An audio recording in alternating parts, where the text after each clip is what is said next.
Hi, today we are going to work on an application on income statement. I posted some applications for you from chapter 2. All these applications can be found at the end of chapter 2 in your ebook. And I'm gonna let you do these discussion questions on your own. This is just to reinforce the theory. Make sure you read before you answer those questions. And we are going to spend time on the problem solving part. Number 6.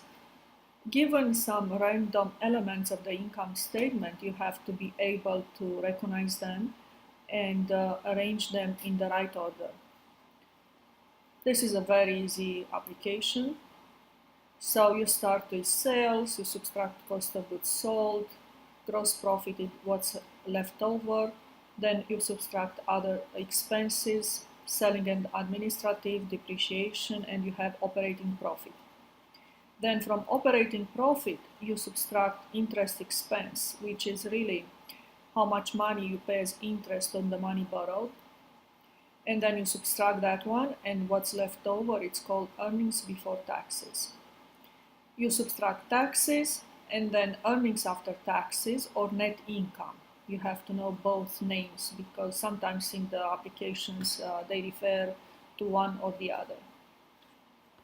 And that's a simple exercise on income statement. The next one, it's very similar except that it gives a little more information on preferred stock dividends.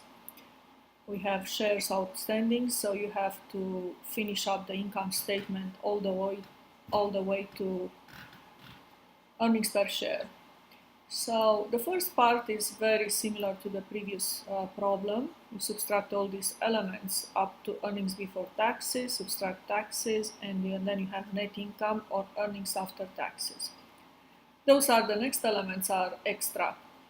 So from here, from net income, you have to pay your preferred stock dividends first. They are on a contract with fixed dividend, they have to be paid first.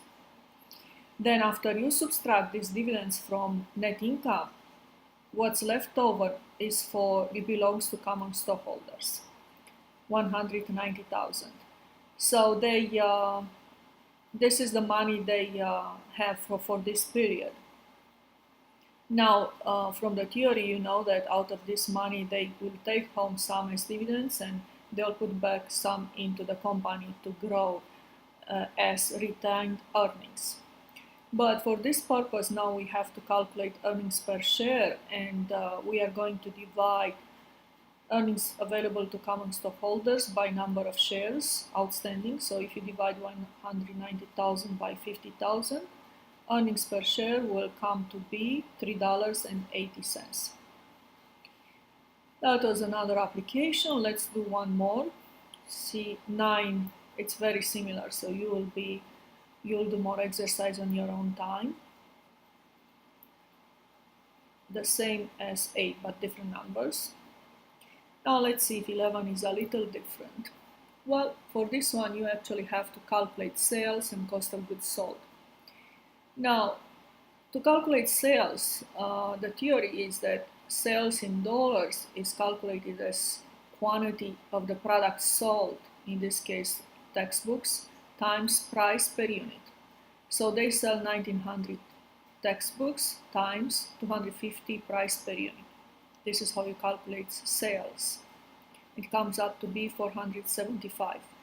Now for the cost of goods sold, you have to multiply how many textbooks they sold 1900 times cost, this time how much it cost them to produce one unit, which is 210. So you calculate cost of goods sold, comes out to be 399,000, and you subtract it from sales, and that's your gross profit over here. From here, you subtract the other elements that are given. You don't have to calculate them. Let me check. Yes, they are given. 12,200, yes. And then after you subtract those, you have operating profit, 48,600. Now just I want to ask you to pay attention here. That could be a little tricky because in this problem, this business has to borrow 104,000, but this number actually is not going to show on income statement, the one we are working on right now. It is only going to show on the balance sheet. However, you have to calculate the interest to this loan, and that's going to show on income statement. So it says that the company pays 12% interest on the loan. So if you calculate 12% applied to this number, that's your interest on income statement. This is what we have here. Okay, so the interest expense is 12,480, and then you subtract it from operating profit, and this is your earnings before taxes.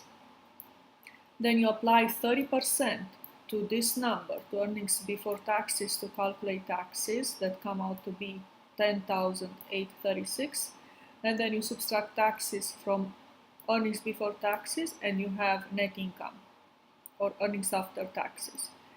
And let me check. This is what the problem asks to verify if the business makes profit here. And we say yes, because this is a positive number.